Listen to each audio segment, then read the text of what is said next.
একদিন হঠাৎ করে চাচা শ্বশুর বলতেছে, কয় যে হ্যাঁ 22 তারিখ বিদেশ পাঠাই দিব। তো আমি ভাবতেছি চাচা শ্বশুরে হঠাৎ করে বলতেছে আমার হাজবেন্ডের বিদেশ পাঠানোর লেগে আমার শাশুড়ির মাথার জাইলে রেখেছে, হ্যাঁ বিদেশ পাঠাই দাও ভালো হইব, বাড়ি থেকে কি করবো, বিয়ে শাদী যখন করছে এখন তো বাচ্চাটা বিয়ে করবে, এখন তো হ্যাঁ তো একটু সঞ্চয় করার দরকার। তো আমার শাশুড়ি রাজি হয়েছে হ্যাঁ বাহিরে পাঠাই দিব। তো বাহিরের কথা মানে বলাতেই হ্যাঁ মানে আমার দিকে অন্য দৃষ্টিতে তাকায়, মানে হ্যাঁ উদ্দেশ্য ভালো নয়, কি খারাপ উদ্দেশ্য নিয়েই হ্যাঁ বাহিরে পাঠাতে চাইতেছে হ্যাঁ সুবিধার জন্য। আর আমার শাশুড়ি ভাবতেছে যে হ্যাঁ বাচ্চার উড়ানোর উপরে উড়ানোর জন্য পাঠাইতেছে বাহিরে। আসলে আমার যে চাচা শ্বশুর হ্যাঁ উদ্দেশ্যটা তো আমি বুঝতে পারছি, তারা তো না বুঝলো। তো মানে আমার দেখলো কিরকম করে যেন একটা তাকায়, যেমন কি জানি করবো করবো কি জানি কইবো, এরকম একটা ভাব নেয়। তো আমারও ভাল লাগে, আমি কিছু বলি না। আমিও হ্যাঁ যদি একটু ইশারা দেয় আমিও একটু ইশারা দিই তার সাথে।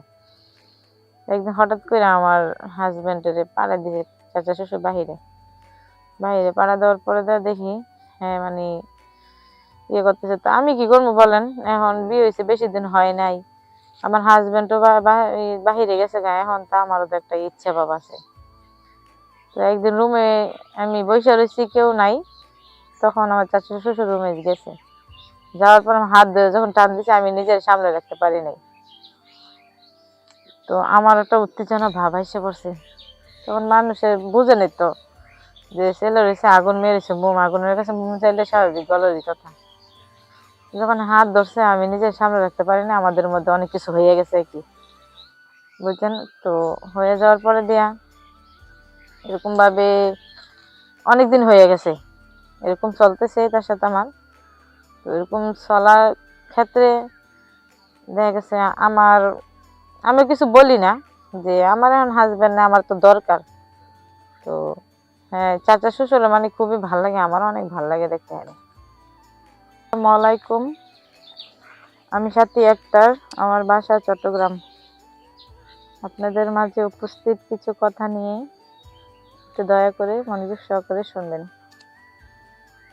এটা হলো যে আমি যখন ক্লাস 5-এ পড়ি তখন একটা ছেলের সাথে আমার সম্পর্ক ছিল, ক্লাসমেটই। তখন আসলে প্রেম ভালোবাসা তো বুঝতাম না, হালকা হালকা বুঝতাম আর কি।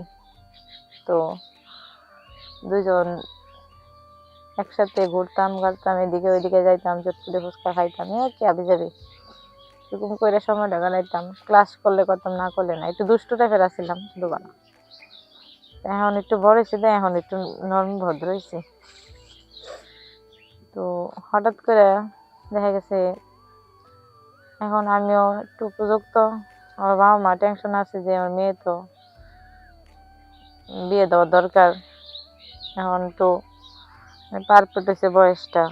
আর আমার টেনশন, মেয়ে মানুষ তো বাবা মা, প্রতিটি বাবা মারই টেনশন থাকে যে মেয়ে একটু বড় হইলে তার কিভাবে বিয়ে দেওয়া যায়, তাড়াতাড়ি বিয়ে দিতে পারলে মানুষের বাজারে কেটে ভালো। তারা ভাবতেছে আমার বিয়ে দিয়ে দিব। আমি ভাবতেছি যে আমি দেখি আর একটু পড়াশোনা করি, বিয়ের লেগে তো অস্থির হিসেবে লেগে বাসা থেকে অনেক চাপ দিতেছে বিয়ে করার জন্য, আমি রাজি হইতেছি না যে আমি এখন বিয়ে করবো না।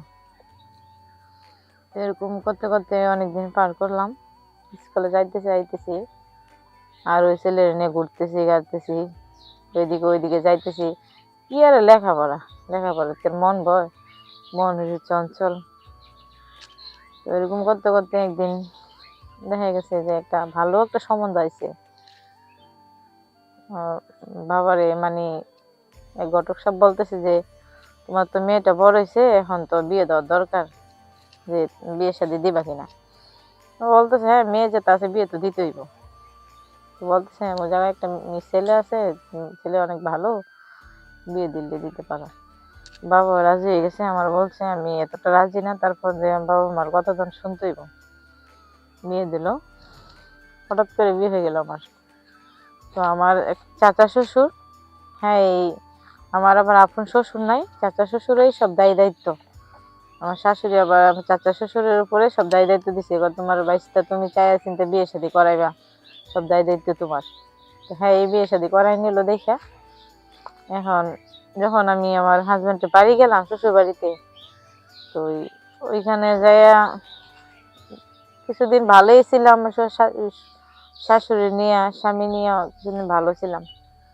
হঠাৎ করে একদিন চাচা শ্বশুর বলতেছে যে আমার হাজবেন্ডের মানে হ্যাঁ মনে মনে ভাবতেছে যে আসলে যে হ্যাঁ 22 তারে বিদেশ পাড়ায় দিলে হ্যাঁ হ্যাঁ তো আমার অন্য চোখে দেখতেছে মনে হয়, তো আমি বলতে পারতাম না, দেখি নাই এখনো, একটু ভাবে বোঝা গেছে।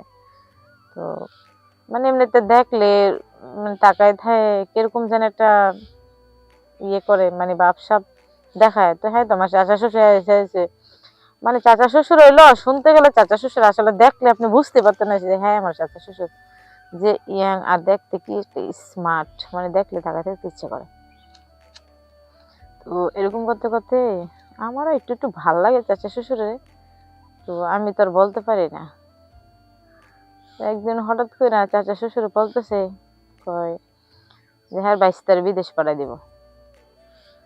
তো আমি ভাবতেছি চাচা শ্বশুরে হঠাৎ করে বলতেছে আমার হাজবেন্ডের বিদেশ পাঠানোর লেগে আমার শাশুড়ির মাথা যাইলে যে হ্যাঁ বিদেশ পাঠাই দাও, ভালো হইব, বাড়ি থেকে কি করবো, বিয়ে শাদী যখন করছে এখন তো বাচ্চাটা বিয়ে করবে, এখন তো হ্যাঁ একটু সঞ্চয় করার দরকার। তো আমার শাশুড়ি রাজি হয়েছে হ্যাঁ বাহিরে পাঠাই দিব। তো বাহিরের কথা বলাতেই হ্যাঁ আমার দিকে অন্য দৃষ্টিতে তাকায়, হ্যাঁ উদ্দেশ্য ভালো নয়, কি খারাপ উদ্দেশ্য নিয়েই হ্যাঁ বাহিরে পাঠাতে চাইতেছে, হ্যাঁ সুবিধার জন্য। আর আমার শাশুড়ি ভাবতেছে যে হ্যাঁ 22 তারে উপরে উড়ানোর জন্য পাঠাইতেছে বাহিরে। আসলে আমার যে চাচা শ্বশুর হ্যাঁ উদ্দেশ্যটা তো আমি বুঝতে পারছি, তারা তো না বুঝলো।